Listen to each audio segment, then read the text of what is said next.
विद्यार्थी मित्रों, 11th economics में प्रकरण 8 आर्थिक सुधार की हम चर्चा कर रहे हैं और आज हमने टॉपिक लिया है भारत में विदेशी पूंजी निवेश, जिसको कहते हैं फॉरेन इन्वेस्टमेंट इन इंडिया। तो आप जैसा जानते हैं कि जब वैश्वीकरण की प्रक्रिया हुई तो उस प्रक्रिया के अंतर्गत प्रत्यक्ष विदेशी पूंजी निवेश एक महत्वपूर्ण कदम माना जाता है और भारत की नियंत्रित अर्थव्यवस्था में सरकार ही देश की मौद्रिक आवश्यकताओं की, जैसे उद्योगों की स्थापना हेतु पूंजी का निवेश, चीज वस्तुओं या टेक्नोलॉजी की आयात के लिए विदेशी पूंजी की आवश्यकता, तो इन सब संबंधी विदेशी संस्थाओं या व्यक्तियों के पास से मदद लेना, तो ये सारे निर्णय सरकार के पास होते थे और सब पर सरकार का नियंत्रण था। सन 1991 के बाद सरकार ने आर्थिक कानूनों में परिवर्तन करके विदेशी व्यक्ति या संस्था के पास से सीधा उद्योगों में अधिक प्रमाण में निवेश करने की छूट प्रदान की। तो अब देखते हैं हम कि भारत में विदेशी पूंजी निवेश जो है किस तरह से हुआ। तो इसके लिए हम दो बातें ध्यान रखेंगे। पहला है विदेशी संस्थाकीय पूंजी निवेश, इसको इंग्लिश में कहेंगे फॉरेन इंस्टीट्यूशनल इन्वेस्टमेंट, FII। इसको आपको ध्यान रखना है अच्छी तरह से। तो पहला अपने स्टेप बढ़ रहे हैं विदेशी संस्थाकीय पूंजी निवेश। अब इसके बारे में समझते हैं कि ये क्या चीज़ है। तो विदेशी पूंजी निवेश का जो पहला प्रकार है वो है FII। अब इसके अंतर्गत आप जब समझाएं तो आप बताएं कि जब विदेशी निवेशकर्ता वस्तु या सेवा के उत्पादन में फैक्ट्री या धंधा की स्थापना करने के बदले देश के मुद्रा बाजार या पूंजी बाजार में शेयर या बॉन्ड खरीद कर निवेश करे तो उसे विदेशी संस्थाकीय निवेश कहा जाता है। तो देखिए व्याख्या इसकी हो गई कि जब विदेशी विनियोगकर्ता देश के मुद्रा बाजार या पूंजी बाजार में शेयर या बॉन्ड खरीद कर पूंजी में निवेश करे तो उसे विदेशी संस्थाकीय पूंजी निवेश कहा जाता है। यानी यहाँ पर क्या होगा कि जो विदेशी निवेश करता है या विनियोग करने वाला है वो वस्तु या सेवा के उत्पादन में फैक्ट्री या धंधे की स्थापना नहीं करेगा। उसके बदले वो क्या करता है कि अपनी पूंजी का निवेश वह शेयर या बॉन्ड में करता है, जो कि मुद्रा बाजार या पूंजी बाजार से संबंधित होता है। तो ये आप इसकी व्याख्या बताएंगे और अब इसके बारे में आप पॉइंट लिख सकते हैं कि विदेशी संस्थागत निवेशकर्ता, जिसको हम कहते हैं फॉरेन इंस्टीट्यूशनल इन्वेस्टर के रूप में रजिस्ट्रेशन उसको करवाना अनिवार्य होता है। भारत देश के अंदर नियम के अंतर्गत, जो कंपनी का नियम है उसके अंतर्गत अगर कोई निवेश करना चाहता है तो उसको फॉरेन इंस्टीट्यूशनल इन्वेस्टर के रूप में रजिस्ट्रेशन करवाना अनिवार्य है भारत सरकार के पास। उसके बाद आता है कि सरकार ने कुछ मात्रा निर्धारित की है, तो उस निर्धारित मात्रा में ही रहकर वो निवेश कर सकता है। जैसे 100% निवेश है तो 100% में से वो जो है 51% या उससे कम की मात्रा में ही निवेश कर सकता है। ज़्यादा करेगा तो कंपनी पर या उस संस्था पर या उस इकाई पर उसका प्रभुत्व होगा। इस वजह से उसको जो है उसका एक प्रमाण निश्चित किया गया है कि उस निर्धारित मात्रा से ज़्यादा वह निवेश नहीं कर सकता है। उसके बाद है कि वह कैसे विनियोग करेगा या कैसे निवेश करेगा। तो इसको आप बता सकते हैं कि अधिकतर निवेश विदेशी बैंकों, बीमा कंपनियों, म्यूचुअल फंड इत्यादि कंपनियों के द्वारा होता है। तो इस तरह से अब आप एक महत्वपूर्ण चीज़ देखें कि जो ये फॉरेन इंस्टीट्यूशनल इन्वेस्टमेंट है, विदेशी संस्थाकीय पूंजी निवेश है, इसकी वजह से देश के अंदर या अर्थतंत्र में बड़े पैमाने पर अस्थिरता का जोखिम हो जाता है। ऐसा क्यों होगा? क्योंकि विदेशी कंपनी जितनी तेज़ी से शेयर बाजार में मुद्रा लगाती है तो कभी कोई प्रॉब्लम हुआ, कोई समस्या हुई तो उतनी ही तेज़ी से वो पैसा वापस खींच लेती है। और ऐसी स्थिति में जितनी पूंजी लगाई है अगर उतनी पूंजी खींच लेगी विदेशी संस्था तो देश के अंदर एक आर्थिक संकट खड़ा हो सकता है। तो इस वजह से ये जो पद्धति है, यह पहली प्रक्रिया जो आपने पढ़ा कि विदेशी संस्था की पूंजी निवेश FII, ये देश के लिए या देश के अर्थतंत्र को अस्थिर करने के लिए इसमें जोखिम है। तो आप ये पॉइंट इसमें समझा सकते हैं। अब जो है भारत में विदेशी पूंजी निवेश का दूसरा मुद्दा है, तो दूसरा मुद्दा है प्रत्यक्ष विदेशी पूंजी निवेश। इसको शॉर्ट में कहेंगे FDI और इसका नाम होगा फॉरेन डायरेक्ट इन्वेस्टमेंट। तो यहाँ पर इस प्रक्रिया के अंतर्गत आप समझें तो प्रत्यक्ष पूंजी निवेश के बारे में बात करें तो जब वैश्वीकरण हुआ तो वैश्वीकरण के बाद भारत में विदेशी कंपनियों द्वारा उत्पादन तथा विक्रय के क्षेत्रों में सीधा निवेश किया जाने लगा और उसे हम क्या कहते हैं, प्रत्यक्ष विदेशी पूंजी निवेश। तो व्याख्या हमने लिखा है कि विदेशी कंपनियों द्वारा भारत में उत्पादन तथा विक्रय के क्षेत्रों में किया जाने वाला सीधा निवेश अर्थात प्रत्यक्ष विदेशी पूंजी निवेश। तो आप देख लीजिए दोनों मंत्र भी आपको ख्याल आएगा कि आप जब विदेशी संस्था की बात करेंगे तो यहाँ पर जो है उद्योग या विक्रय के लिए वो निवेश नहीं किया गया है, यहाँ पर शेयर और बॉन्ड के लिए निवेश किया गया है। और जबकि यहाँ पर क्या होगा, तो विदेशी पूंजी, जब प्रत्यक्ष विदेशी पूंजी निवेश FDI की बात करेंगे तो वह किसके लिए होगा, तो वह उत्पादन और विक्रय के क्षेत्रों में इसका जो है विनियोग किया जाएगा, यानी ये विनियोग उत्पादन और विक्रय के क्षेत्रों में होगा। तो आपको ये थोड़ा सा इसका अंतर ध्यान रखने का है। फिर उसके बाद इसमें आप समझा सकते हैं इसके अंदर कि यहाँ पर कंपनियाँ फैक्ट्री उद्योग धंधों में स्वयं जो है स्थापना करती हैं या सीधे साझेदारी करती हैं, भागीदारी करती हैं और साथ साथ में संचालन पर नियंत्रण भी रखती हैं। तो जो भी विदेशी कंपनी आएगी देश के अंदर वह या तो अपनी कंपनी की स्थापना कर देगी और या तो क्या करेगी, वह साझेदारी करके संचालन करेगी या संचालन पर नियंत्रण करेगी। जैसे भारत के अंदर हीरो होंडा कंपनी अभी तो अलग हो गई है, तो हीरो होंडा कंपनी क्या है, हीरो कंपनी इंडिया की है और होंडा कंपनी विदेश से आई, तो ये दोनों कंपनियों ने मिलकर साझेदारी में शुरू किया हीरो होंडा कंपनी।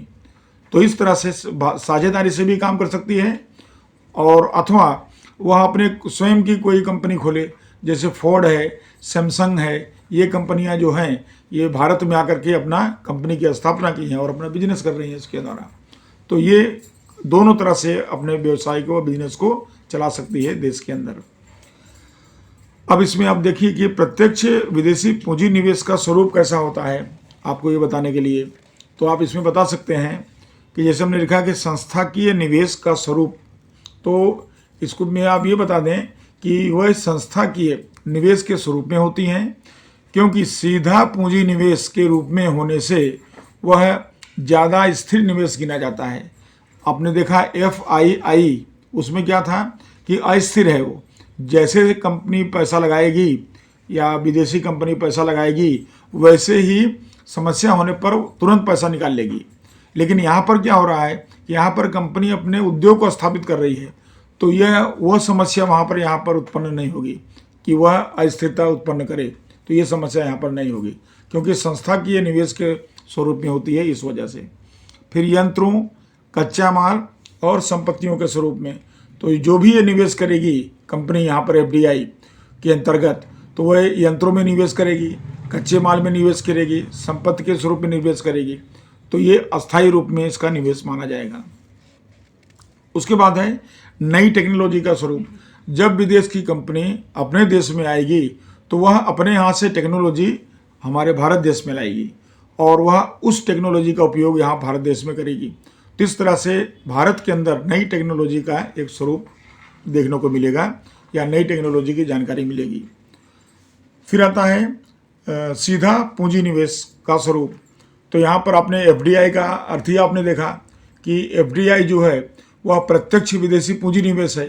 तो यहाँ पर उन विदेशी कंपनियों को छूट दी जाती है कि वह सीधा पूंजी निवेश कर सकती हैं। इस वजह से इनका पूंजी का जो निवेश स्वरूप होता है वो सीधा होता है, प्रत्यक्ष होता है।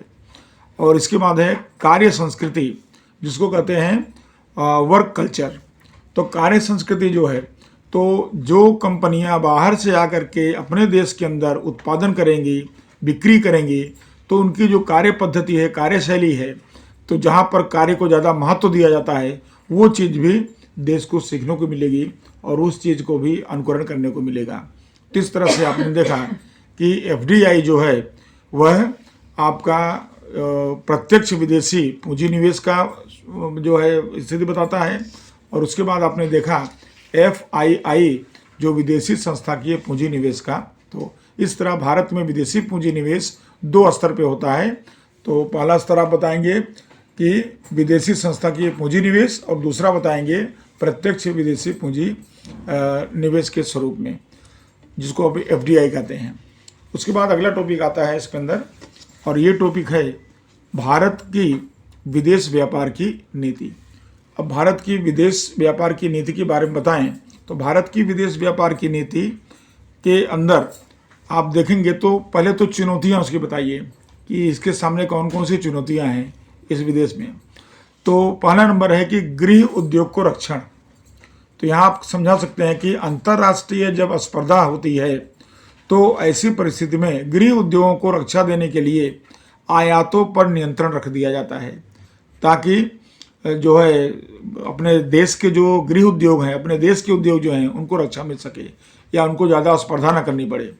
तो अब सरकार के सामने प्रश्न है, या जो हमारी विदेश व्यापार की नीति बने तो उसके अंदर एक समस्या है कि वह कितने पैमाने पर गृह उद्योगों को रक्षण दे, या किस तरह से वो आयात को कम करके और रक्षण देने का काम करे। तो उसके सामने चुनौती मानी जाती है। दूसरी चुनौती है कि उत्पादन वृद्धि और आयात प्रतिस्थापन। अब इसके बारे में आप समझिए, तो यहाँ पर आप बता सकते हैं कि गृह उद्योग जो है, तो गृह उद्योगों में उत्पादन बढ़ाने तथा आयात प्रतिस्थापन हेतु टेक्नोलॉजी, यंत्रों तथा संसाधनों के आयात का प्रमाण निश्चित करना, ये सरकार के लिए चुनौती भरा कार्य होता है। अब यहाँ एक चीज़ समझ लीजिए, उत्पादन वृद्धि आप समझ रहे हैं, अब यहाँ पर आयात प्रतिस्थापन क्या है। तो आयात प्रतिस्थापन का मतलब क्या हुआ कि जो हम दूसरे देश से वस्तु मंगाते हैं उस वस्तु को हम बंद कर दें आयात करना, और बदले में उसके जैसी ही वस्तु हम खुद बनाने लगे, तो उसको कहते हैं आयात प्रतिस्थापन। फिर से समझिए, आयात प्रतिस्थापन यानी जिन वस्तुओं का आयात विदेशों से किया जाता हो, ऐसी वस्तुओं को आयात न करके अपने ही देश में उत्पादन करने की व्यवस्था कर दी जाए ताकि वो आयात न करना पड़े, तो उसे कहते हैं आयात प्रतिस्थापन। तो इस परिस्थिति के अंतर्गत सरकार को के सामने एक चुनौती होती है कि वो आयातों पर जो है प्रतिबंध लाने के लिए प्रतिस्थापन या आयात प्रतिस्थापन हेतु टेक्नोलॉजी, यंत्रों तथा संसाधनों का आयात का प्रमाण कैसे निश्चित करे। तो ये भी उसके सामने चुनौती होती है। दूसरा मुद्दा है विदेशी मुद्रा की बचत। अब यहाँ पर आपको समझना है कि विदेशी मुद्रा बचाने के लिए आवश्यक चीज वस्तुओं के आयात पर अंकुश लगाया जाता है, क्योंकि आयात करेंगे तो विदेशी मुद्रा ज़्यादा खर्च होगी, और निर्यात करेंगे तो विदेशी मुद्रा जो है वो बढ़ेगी। तो ऐसी स्थिति में आयात को बढ़ाने के लिए, विदेशी मुद्रा को बढ़ाने के लिए आयात पर अंकुश रखना चाहिए। तो वह अंकुश कितना लगाया जाए, अधिक प्रमाण में लगाया जाए या कम प्रमाण में लगाया जाए, ये चुनौती सरकार के सामने होती है औद्योगिक नीति को तैयार करते समय। उसके बाद आता है मुद्दा कि आवश्यक आयातों का भुगतान। अभी आपको ये समझना होगा कि जो आयात होते हैं 2 प्रकार के होते हैं। एक आवश्यक वस्तु का आयात, कि जिस वस्तु के बिना चलेगा नहीं उसको आयात करना ही पड़ेगा, और उसके अलावा दूसरी आयात ऐसी भी है कि जो बहुत ज़रूरी नहीं है, जैसे मौसम की वस्तुएं हैं तो उनका बहुत ज़रूरी नहीं है उनका आयात करना। तो लेकिन जो आवश्यक आयात हैं उनको करना ही पड़ेगा, तो उसका भुगतान के लिए हमारे पास क्या होना चाहिए, विदेशी मुद्रा होनी चाहिए। अब विदेशी मुद्रा अगर हमारे पास नहीं है तो हम आयात कैसे करेंगे। तो इसलिए उस विदेशी मुद्रा को कमाने के लिए हमको निर्यात को प्रोत्साहन देना पड़ेगा। तो निर्यात को प्रोत्साहन कैसे दिया जाए, ये समस्या, ये चुनौती सरकार के सामने होती है भारत की विदेश व्यापार नीति बनाते समय। अगली चुनौती इसमें दिया गया है भारतीय वस्तुओं की गुणवत्ता। तो यहाँ आपको समझना है कि सभी भारतीय वस्तुएं गुणवत्ता की दृष्टि से अंतर्राष्ट्रीय बाजार में या अंतर्राष्ट्रीय व्यापार में टिक सकें ऐसी नहीं होती हैं, क्योंकि जो दूसरी वस्तुएं हैं बाजार के अंदर, दूसरे देशों की वस्तुएं हैं, शायद उन वस्तुओं के सामने स्पर्धा में न टिक सकें। तो इस वजह से विदेश नीति जब बनाते हैं तो उस समय प्रश्न खड़ा होता है या एक प्रश्न उपस्थित होता है कि इसका हल कैसे करें कि भारतीय वस्तुएं विश्व बाजार के अंदर, अंतर्राष्ट्रीय बाजार के अंदर, व्यापार के अंदर वह अपने गुणवत्ता या उनकी कीमत इस तरह से हो कि वो बाज़ार में टिक सकें, तो इसकी भी सरकार को नीति बनाते समय ध्यान रखना पड़ता है। यह भी सरकार के सामने चुनौती होती है। फिर आता है छोटे और गृह उद्योग। अब छोटे और गृह उद्योग की बात करें तो विदेश व्यापार जब नीति बनती है तो उसमें रोजगार का व्यापक आधार समान छोटे और गृह उद्योग के उत्पादन तथा विकास को प्रोत्साहन देना पड़ता है, क्योंकि जितने ही छोटे और गृह उद्योग बढ़ेंगे उतना ही रोजगार बढ़ेगा। तो रोजगार को ध्यान में रखते हुए सरकार को यह भी निश्चित करना पड़ता है कि वो कितने प्रमाण में छोटे और गृह उद्योगों का उत्पादन का विकास करे और किस तरह से करे। तो ये चुनौती सरकार के सामने होती है। और उसके बाद अंतिम है कि अंतर्राष्ट्रीय व्यापार। तो यहाँ आपको समझाना होगा कि अंतर्राष्ट्रीय व्यापार में विदेशी मुद्रा की आवश्यकता उत्पन्न होती है। कोई भी आप जो है निर्यात आयात करेंगे जब, तो उस समय आपको आयात करते समय खास करके अंतर्राष्ट्रीय मुद्रा की ज़रूरत पड़ेगी आपको। और ये मुद्रा आपको कैसे मिलेगी? तो निर्यात की वजह से मिलेगी। तो जब आयात कम होगा, निर्यात अधिक होगा, तो विदेशी मुद्रा ज़्यादा प्राप्त होगी। तो ऐसी परिस्थिति में अंतर्राष्ट्रीय व्यापार की समस्याएं, आंतरिक व्यापार की समस्याएं, ये दोनों की तुलना करोगे तो दोनों एक दूसरे से भिन्न होंगी। तो अब इनका इनका हल कैसे करें, ये सरकार के सामने चुनौती होगी। तो विद्यार्थी मित्रों, भारत की विदेशी व्यापार नीति में ये सरकार के सामने चुनौतियां आप इतना बता सकते हैं। अब इसी में मुद्दा बनता है कि विदेश व्यापार की नीति के चरण या उसके सोपान, तो इसके कौन कौन से स्टेप्स हैं। तो इसके हम दो भाग बांट सकते हैं। पहला भाग हम बना देंगे इसके अंदर कि वैश्वीकरण के पूर्व विदेश नीति कैसी थी, और दूसरा बनाएंगे कि वैश्वीकरण के पश्चात कैसी विदेश व्यापार की नीति हुई। तो अब हम देखेंगे यहाँ पर, जैसे विदेशीकरण के पूर्व की नीति पहले बताएंगे। तो वैश्वीकरण के पूर्व अगर इसकी नीति की चर्चा करें तो यहाँ पर हम चर्चा कर सकते हैं। पहला पॉइंट है कि आयात पर अंकुश। तो हम जैसे जानते हैं कि जब देश आज़ाद हुआ उस समय ज़्यादा से ज़्यादा जो है उद्योगों को सार्वजनिक क्षेत्र के अंतर्गत रखा गया, और सार्वजनिक क्षेत्र के अंतर रखा गया, साथ साथ में आयात पर अंकुश भी लगाया गया, क्योंकि आयात से विदेशी मुद्रा में कमी होने लगी। तो विदेशी मुद्रा का प्रमाण बढ़ाने के लिए आयात पर अंकुश लगाया जाने लगा, और देश की निर्यात जो है वो बहुत कम होने लगी या बहुत कम थी, क्योंकि देश के अंदर ज़्यादा से ज़्यादा वस्तु का खपत हो जाता था। तो इस तरह से आयात पर अंकुश लगाया गया है। ये वैश्वीकरण के पूर्व की स्थिति आप बताएंगे जो विदेश व्यापार नीति बनी। दूसरी नीति बताई गई वो मिश्र अर्थतंत्र। जैसे कि आप देखें, पीछे हमने पढ़ चुके हम लोग कि जब देश आज़ाद हुआ तो वहाँ पर पूंजीवाद और समाजवाद अलग अलग देशों के अंदर व्यवस्था थी। तो भारत सरकार ने पूंजीवाद को भी नहीं अपनाया, समाजवाद को नहीं अपनाया, बल्कि दोनों में से जो अच्छाइयाँ थी उनको अपना करके उसने मिश्र अर्थतंत्र की स्थापना किया। तो इस तरह से ये भी विदेश व्यापार की नीति के अंतर्गत आता है कि वैश्वीकरण के पूर्व भारत के अंतर्गत या भारत में मिश्र अर्थतंत्र को स्थान दिया गया है, या उसके द्वारा एक व्यूहरचना बनाई गई। फिर आता है बड़े पैमाने का उद्योगों का विकास। अब यहाँ पर आपको बनना है कि आधारभूत जो उद्योग हैं या बड़े पैमाने के जो उद्योग हैं, तो ऐसे उद्योग के लिए आयात करना जरूरी हो गया, क्योंकि अगर आयात नहीं होता तो उद्योग नहीं चल पाते। इस वजह से विदेशी मुद्रा के प्रमाण में कमी हो गई, और कमी होने की वजह से जो उपयोगी चीज वस्तुएं हैं उन चीज वस्तुओं के आयात पर भी नियंत्रण रखा गया।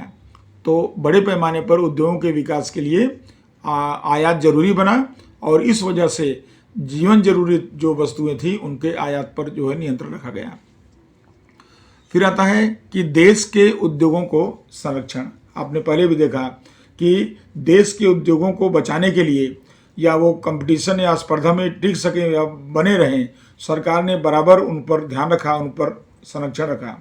तो फिर सरकार ने जो है ऐसे उद्योगों के संरक्षण के लिए अधिक भार दिया, ऐसा आप कह सकते हैं। तो आयात पर जो है नियंत्रण लाया गया, और बिन परंपरागत जो निर्यात है उसके द्वारा विदेशी मुद्रा की कमाई करने की नीति अपनाई गई। अब ये समझिए, यहाँ पर एक शब्द है बिन परंपरागत। तो बिन परंपरागत क्या है? तो बिन परंपरागत आप ये बताएंगे कि जैसे भारत के अंदर से जैसे सूती कपड़े हैं या मसाले हैं या जो भारत के उत्पाद थे उस समय, उन उत्पादनों में से ऐसे उत्पादनों का निर्यात तो होता ही था, लेकिन जो भारत के अंदर से बिन परंपरागत उद्योग के अंतर्गत आए, उसके अंतर्गत आप बताएंगे टेक्नोलॉजी का, यंत्रों का, तो इनका भी धीरे धीरे निर्यात होने लगा। तो ऐसे निर्यात को क्या बोलेंगे? आधुनिकीकरण की वजह से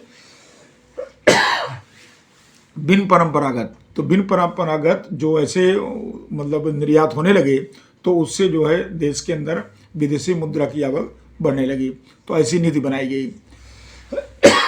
उसके बाद आता है नेक्स्ट कि रुपए का अवमूल्यन। अब आपको पता है कि 1990 के पहले जब नई नीति नहीं बनी, तब जो है नई नीति न बनने के पहले भारत सरकार जो है वो रुपए पर अंकुश रखती थी। तो मुद्रा का पूरा नियंत्रण जो है वो सरकार के पास होता था। तो सरकार ने क्या किया कि रुपए का अवमूल्यन, अवमूल्यन का मतलब हुआ कि रुपए की कीमत घटाकर, तो सरकार ने निर्यात को बढ़ाने का प्रयास किया या बढ़ाने की नीति अपनाई सरकार ने। और आयात का जो खर्च था उससे वो आयात का खर्च बढ़ा और निर्यात की आवक जो है वो नहीं बढ़ी। तो लेन देन की तुलना में घाटा होने लगा। और इस तरह से आयात प्रतिस्थापन द्वारा आयात खर्च घटाने की व्यूहरचना बनाई गई। तो इस तरह से रुपए का अवमूल्यन, देश के उद्योगों को संरक्षण, बड़े पैमाने पर उद्योगों का विकास, मिश्र अर्थतंत्र अपनाना और आयात पर अंकुश करना, ये अपने वैश्वीकरण के पूर्व की विदेश व्यापार नीति थी। अब दूसरी नीति इसके बाद आती है, वो है वैश्वीकरण के बाद। तो वैश्वीकरण के बाद जो नीति हुई उसके बारे में चर्चा करेंगे। तो यहाँ आप देखेंगे कि 1991 में, जैसे आप जानते हैं कि जब आर्थिक सुधार अमल में आया, तो उसके बाद जो है मुक्त व्यापार अस्तित्व में आया गया। यानी कि सरकार द्वारा जो है विदेश व्यापार नीति में परिवर्तन लाया गया और जो संरक्षण दिया जाता था उसके बदले में मुक्त व्यापार की जो है पद्धति अपनाई गई। दूसरा है आयात निर्यात लाइसेंस को सरल बनाया गया, ताकि विदेश का व्यापारी या अपने देश का व्यापारी आयात और निर्यात का कार्य आसानी से कर सके। तो ये लाइसेंस सरल बनाया गया, इसकी विधि सरल कर दी गई ताकि ज़्यादा से ज़्यादा लोग जुड़ें इसके अंदर। उसके बाद है विनिमय दर को मुक्त कर दिया गया। तो विनिमय, जैसे कि सरकार विनिमय दर निश्चित करती थी, तो सरकार ने उसको मुक्त कर दिया और अब बाजार के माध्यम से या जो विदेशी मुद्रा का बाजार होता था उसके अंतर्गत जो है विदेश की जो अपने मुद्रा की कीमत थी वो निश्चित, या मुद्रा का जो विनिमय दर था वो निश्चित होने लगा। तो इस तरह से विनिमय दर को मुक्त कर दिया गया। उसके बाद सीधा पूंजी निवेश को छूट दी गई। तो यहाँ पर आपको समझना है इसके अंदर कि आयात निर्यात की जो पद्धति है वो सरल बनाई गई और सरल बनाने की वजह से सीधा पूंजी निवेश को भी छूट दी गई कि कोई भी व्यक्ति या कोई भी कंपनी जो विदेश से आए वह भारत में सीधा आकर के अपने पूंजी में का विनियोग कर सकती है और इस वजह से उसको यहाँ भारत में जो अपना व्यवसाय करने का छूट दिया गया। फिर आता है विश्व व्यापार में भारत का हिस्सा। तो विश्व व्यापार में भारत का हिस्सा की बात करेंगे आप, तो यहाँ आप बता सकते हैं कि विश्व व्यापार में भारत का हिस्सा बढ़े या उसमें वृद्धि हो, इस तरह से विदेश व्यापार की नीति बनाई गई ताकि उसका हिस्सा उसके अंदर बढ़ जाए। और अंतिम पॉइंट बताएंगे कि 1995 में भारत जो है वह WTO, जिसको बोलते हैं अपने वर्ल्ड ट्रेड ऑर्गेनाइजेशन, विश्व व्यापार संगठन का सदस्य बना और उसके मार्गदर्शन के अंतर्गत विदेश व्यापार नीति में परिवर्तन होता रहा। तो विद्यार्थी मित्रों, इस तरह से आज के इस टॉपिक में हमने आपके जो है विदेश व्यापार की नीति के अंदर हमने 3 पॉइंट सीखे। पहला तो देश के सामने चुनौतियां क्या थी और चुनौतियों के बाद हमने उसके स्टेप देखे, चरण देखे। तो हमने 2 चरणों में चर्चा किया है, वैश्वीकरण के पूर्व और वैश्वीकरण के पश्चात। तो ये सारे मुद्दे आप अच्छी तरह से पढ़ेंगे, समझेंगे तो आपको अच्छी तरह समझ में आएगा। और अगले वीडियो में, अगले लेक्चर में हम नए टॉपिक से साथ मिलेंगे। नमस्कार।